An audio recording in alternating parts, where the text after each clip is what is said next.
Je voudrais que vous accueilliez d'un tonnerre d'applaudissements sur scène le cofondateur d'Aska Édition, Sergio Lobary. Alors, je m'appelle Sergio Lobary, je suis éditeur et spécialiste francophone de Napoléon Hill. Et aujourd'hui, je vais vous parler des 3 piliers d'un mastermind solide. Alors, on vous parlait de métaphores de voyage, on vous parlait d'images, de vos rêves, de là où vous allez. Eh bien, moi, je vais vous parler d'un décollage que j'ai fait. Je vais vous parler de mon décollage, c'était en octobre 2012. Et à ce moment-là, littéralement, je m'envolais pour une destination qui était les États-Unis. Principalement, à l'époque, ce que je faisais, c'était, la chose qui me passionnait, c'était de traduire des conférences sur la réussite et le développement personnel. Et à ce moment-là, je m'envolais pour les États-Unis pour cette conférence que j'allais traduire dans une cabine. On était 2 pendant 3 jours, 8 heures par jour à traduire. Et c'était quelque chose de fou pour moi. Mais il y avait une deuxième raison. Il y avait une deuxième raison pour laquelle je m'envolais aux États-Unis. C'est que pour la première fois, j'allais rencontrer la Fondation Napoléon Hill.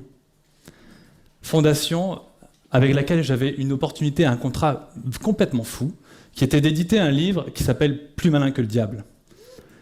Ce livre de Napoléon Hill, c'était une opportunité qui est arrivée sur ma route au moment où je cherchais quelque chose qui était pour moi quelque chose de vivant, qui allait me permettre de m'épanouir personnellement et aussi de pouvoir accomplir quelque chose de grand. Mais il y avait encore une troisième raison pourquoi je décollais là-bas. C'est que je cherchais un partenaire. C'est pour ça que je vous parlais de mastermind. Cette loi du succès de Napoléon Hill, numéro 2, le mastermind. À ce moment-là, je cherchais un partenaire. En fait, c'était un terme, je ne m'en rendais pas compte, mais je savais que j'étais à la recherche d'un partenaire. Je cherchais un partenaire d'affaires.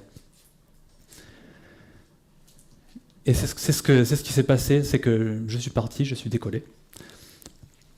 Et d'ailleurs, le mastermind, en fait, tous ici, au moins une fois dans votre vie, vous avez fait un mastermind.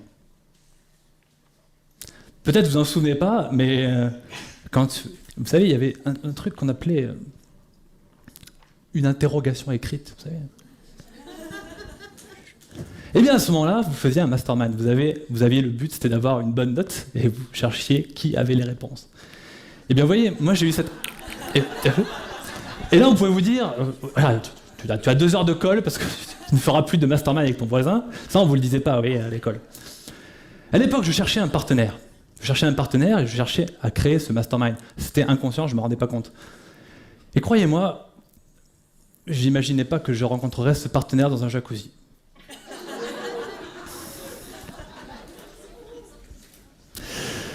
Et donc, j'ai pris mon envol. Et donc, le premier pilier du mastermind, le tout premier pilier, c'est ce que j'avais à ce moment-là, et ce que vous avez aussi, vous, peut-être, ou que peut-être vous êtes en train de chercher. Le premier pilier de ce mastermind, et vous pouvez le noter, c'est d'avoir un but déterminé, un but simple, un but unique, singulier, qui vous appartient à vous. Ce but est simple. Et ensuite, c'est d'avoir, comme dit Napoléon Hill, et ça, en découvrant un peu plus le CD que vous avez reçu, vous recevrez un petit peu plus sur comment ça fonctionne, vous pouvez activer un désir ardent. Et bien à ce moment-là, c'est ce que j'avais. C'est exactement ce que j'avais. J'avais un désir ardent. Je ne savais pas pourquoi. Je voyais ce livre, je le voyais publié, je me disais, ok, j'ai pas de maison d'édition, j'ai jamais créé de société, j'ai jamais édité un livre, et là, je vais créer une maison d'édition et je vais traduire ce livre. Donc ce livre, c'était Plus malin que le diable, un livre qui a une histoire folle. Quand j'avais vu cette opportunité, je me suis dit, ok, un livre qui a attendu 73 ans avant d'être publié, et moi, modeste Gaulois, qui n'est pas de maison d'édition, il y a quelqu'un qui me fait confiance pour que je le traduise. Wow, c'est quoi cette histoire ? Et donc, j'avais cette opportunité et j'avais ce désir ardent. C'est-à-dire que tous les matins, je me réveillais, j'avais une énergie, j'étais capable d'accomplir des montagnes, j'étais capable de faire énormément de choses que je ne connaissais pas, des choses nouvelles. J'apprenais le marketing, par exemple. La première fois où on parlait de marketing, je fais « Hein, j'apprends le marketing, moi ?» Mais non, qu'est-ce que c'est cette histoire ? J'ai appris énormément de choses parce que j'avais ce désir ardent.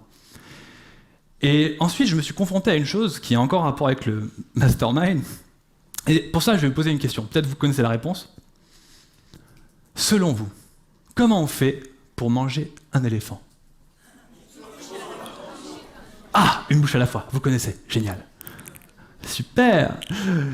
Et qu'est-ce qui se passe si vous mangez un éléphant matin, midi, soir, la nuit, les vacances, le week-end, une bouchée à la fois. Soit vous devenez un éléphant, exactement, soit vous faites une indigestion d'éléphant. Et comme disait Sébastien, vous savez, les pois chiches et le sucre, là, je ne sais pas si vous vous souvenez, vous faites une indigestion de pois chiches, de sucre, d'éléphant, enfin tout ça. Et c'est pour ça qu'à un moment donné, vous devez sortir de votre esprit, vous devez sortir de vos compétences, et vous avez intérêt à trouver ce partenaire, à trouver cette personne-là. Et sur la route, en général, quand vous cherchez un partenaire, parce que quand vous commencez à avoir un projet, vous rencontrez plusieurs partenaires. Et en parlant de cette route, de ce que vous êtes en train de faire, c'est le moment où vous décidez de rentrer dans la jungle de l'entrepreneuriat. Et à ce moment-là, dans cette jungle, vous allez rencontrer 3 épreuves. 3 épreuves systématiques. C'est un peu le Koh-Lanta de l'entrepreneur. Vous devez passer par ces 3 épreuves. Et c'est Schopenhauer qui a fait cette citation, les 3 épreuves d'une grande idée. C'est que chaque idée passe systématiquement par 3 étapes. Premièrement, elle est ridiculisée. Deuxièmement, elle est combattue avec ferveur. Les gens s'opposent, disent « c'est n'importe quoi, pourquoi tu fais ça ?» Et troisièmement, tout le monde considère que c'était une évidence. Et à la fin, je dis « mais bien sûr, mais j'aurais fait pareil si j'avais été à ta place. » Ouais, mais quand j'étais à ma place, tu y étais pas et puis tu me soutenais pas. Et bien vous voyez, j'ai traversé ces 3 étapes exactement. Mes proches, mes amis, ma famille. Qu'est-ce que tu fais? Éditeur, mais quoi? Tu vas éditer des livres papier, Napoléon Hill, mais on connaît pas, c'est quoi ce truc-là? Plus malin que le diable. Oh mon Dieu, mais que tu te rends compte dans quoi tu t'exposes? Plus malin que le diable. Oui, j'ai vu ces 3 étapes-là. Et puis maintenant, mes amis, ma famille me disent « c'est génial, tu étais au bon endroit au bon moment, tu as saisi l'opportunité, c'est super. »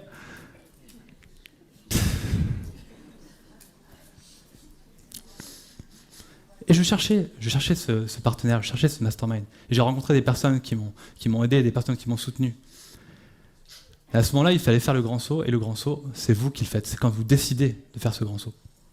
Alors ensuite, il y a le 2e pilier fondamental du mastermind. C'est le fait de définir précisément ce que vous apportez et ce que vous retirez du mastermind. 2e grand pilier, définir précisément ce que vous apportez, ce que vous retirez. La ressource que vous donnez et ce que vous allez en reprendre. Donc, on a dit premièrement, avoir un but déterminé, avoir un désir ardent. Ça, c'est la première étape du mastermind. Et ce but, vous devez le partager avec les membres de votre mastermind. C'est ça qui est puissant, c'est le fait d'avoir un but déterminé à plusieurs. Et ensuite, définir avec précision ce que vous donnez. Et vous allez voir, quand vous allez avoir un projet qui commence à prendre de la forme, qui commence à attirer le regard des gens, qui commence à faire que ça brille, et puis finalement, ça ira bien. Je veux en être, vous voyez, ce genre de choses. Eh bien, vous allez rencontrer plusieurs types de partenaires. Vous allez rencontrer, les premiers sont les partenaires improvisés. Ce sont ceux qui voudraient être à votre place, en fait, qui aimeraient bien vraiment être à votre place et qui, en fait, sont un petit peu en train de vous donner des coups de coude pour vous dégager de la cabine du capitaine, vous voyez. Et en fait, ces personnes-là, elles veulent vous aider, mais elles imposent leur aide alors que vous ne leur avez pas demandé. Ensuite, vous avez les partenaires dissociés, que j'appelle les partenaires dissociés. Ce sont ceux qui arrivent et qui vous disent « Waouh, c'est génial ton projet, je vais t'aider, mais je veux rien. » Et résultat, je suis disponible que quand moi ça m'arrange. Donc du coup, cette personne-là, au moment où vous avez besoin d'elle, bah, en fait, elle n'est pas là. C'est des personnes qui veulent vous aider, mais uniquement quand ça les arrange. Et ensuite, vous avez les partenaires oui-oui. Ce sont ceux qui sont d'accord avec tout ce que vous dites. Votre projet est génial, c'est super, ils vous renvoient aucun feedback. Vous pouvez aller dans le mur, ils vont dire « Vas-y, c'est génial !» Les partenaires oui sont les plus dangereux parce que finalement, ils ne vont pas vous permettre d'avancer, ils vont tout le temps être d'accord avec vous. Et comme en général, à ce moment-là, vous n'avez qu'une envie, c'est d'être rassuré, vous allez les écouter. Et ça, c'est dangereux. Ensuite, il y a les partenaires sceptiques, mais ouverts. Ce sont les partenaires qui vont analyser votre plan, votre projet, et qui vont le passer au crible, et qui vont dire « Ouais, ça c'est bien, je vois ta vision, je comprends. » Ils analysent vraiment ce que vous faites, et ce sont là les partenaires les plus intéressants. Donc, revenons justement à cette histoire de jacuzzi. Donc imaginez, je viens de passer 3 jours de folie à traduire, je suis épuisé. Et à ce moment-là, je me dis, hey, je vais pas faire ça toute ma vie, je trouve ça génial, mais non, c'est super, mais waouh, c'est quand même un travail de fou, traduire comme ça en interprétariat. Je commençais à faire mes marques en interprétariat. Et je me dis, ok, très bien, donc je suis fatigué, j'avais rencontré un partenaire potentiel qui me dit, ouais, ton projet est génial, j'ai envie de te suivre, super. Rendez-vous à ce restaurant italien, le Dolce Vita. rendez-vous Dolce Vita. Et là, je vais pour rencontrer ce partenaire. Et avant, je me dis, tiens, ce serait quand même pas mal de profiter de cet hôtel. Il y a quand même 5 étoiles. On va quand même en profiter. Il y a un jacuzzi, il y a des spas. Donc je vais aller me détendre et puis ça va aller un petit peu mieux. Mais à ce moment-là, j'étais vraiment épuisé quand même. J'étais, voilà. Et là, je rentre dans le jacuzzi et je tombe sur une personne. Je fais, tiens donc, je vous connais. Et là, il faut revenir un mois plus tôt, au moment où j'ai commencé à proposer mon business plan à des personnes qui voulaient investir. C'était au Salon Zen, et j'ai une amie qui me dit « Hey, je veux investir dans ton projet, c'est super, génial, j'ai une amie à moi qui voudrait investir, elle voudrait étudier ton business plan. » Là, je me dis « Super, génial, ouais, 2 investisseurs. » Là, j'arrive avec mon projet, et là, je rencontre une certaine Susanna, très charmante. Nous buvons un café, nous discutons de notre business plan. Et en fait, à ce moment-là, elle m'a regardé comme si j'étais un extraterrestre. J'avais le désir ardent, j'étais enthousiaste, j'étais comme ça, j'étais fou. Et là, elle a commencé à analyser mon business plan, elle me dit « Ah oui, ça c'est bien, ça, intéressant. » Je voyais qu'elle était très sceptique. Puis là, elle me pose une question, elle me dit « Et au fait, ce prêt de 10 000 euros, là, vous l'avez déjà? C'est bon, la banque vous a fait confiance ?» Je fais, mais non, il n'y a pas de problème, ça, je vais aller voir la banque, je vais leur parler de mon projet d'édition de livre de Napoléon Hill en France, et ils vont me dire, je vous prête les 10 000 euros. Et là, elle m'a dit, c'est mignon. De ce fait, je me dis, ok, ça se passe pas exactement comme je l'ai imaginé, j'écoute vraiment ce qu'elle me dit, c'est que j'écoute ses propositions, et puis je rentre chez moi, 2 jours plus tard, donc l'ami en question me dit, non, le projet, il n'est pas assez mature, ça marche pas. Là, pour le moment, c'est pas encore suffisamment. Je sens pas. Et là, je me dis une phrase que vous devriez vous dire vous aussi de temps en temps. Je ne sais pas comment, je ne sais pas pourquoi, mais ça va se retourner à mon avantage. Et je me suis vraiment dit ça devant mon écran. Et donc revenons dans le jacuzzi. Et puis là, bizarrement, il y avait une impression complètement différente. Je parlais plus au business plan, je pensais plus à tout ça. J'étais là, je sais pas si c'était les bulles ou l'eau. Il y avait quelque chose de légèrement différent. Et puis je passe un bon moment, on boit du champagne dans ce jacuzzi. Et puis là, je dois aller à mon rendez-vous d'affaires, vous voyez, avec le partenaire potentiel. Et puis là, évidemment, j'avais pas trop envie de quitter ce jacuzzi. J'arrive à ce rendez-vous d'affaires. Et puis là, je vois cette personne. Et puis, en fait, je pense qu'il n'avait pas compris ce que je voulais. En fait, là, il me dit « Ouais, je te présente mes 6 amis. On va parler affaires. » J'ai fait « Non, non, c'est pas ça que je voulais.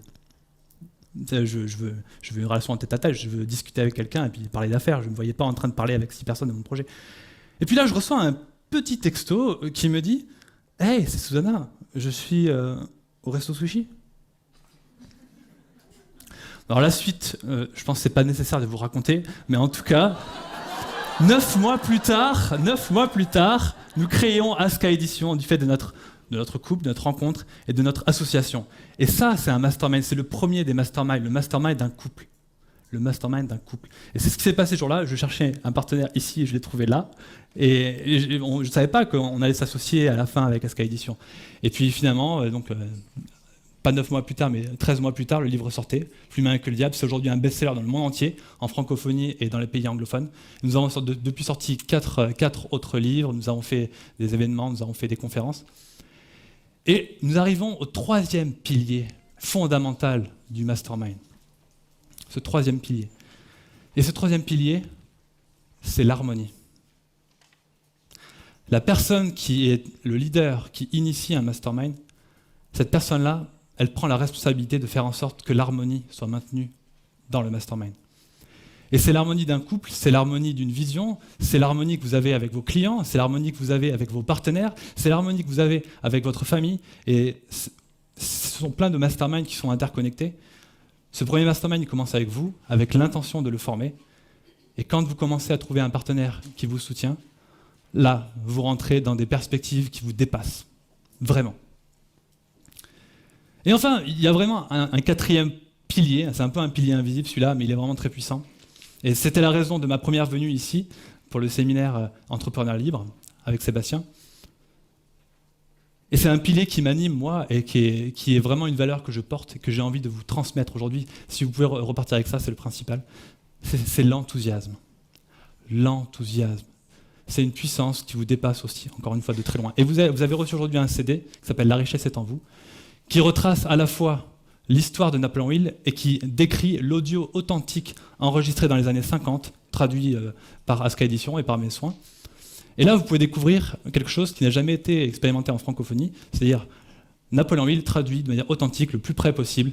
Et là, vous avez sa vision de l'enthousiasme, sa puissance de l'enthousiasme, et vous allez voir que c'est vraiment très puissant. C'est simple, c'est évident, mais ça va faire vraiment une grosse différence.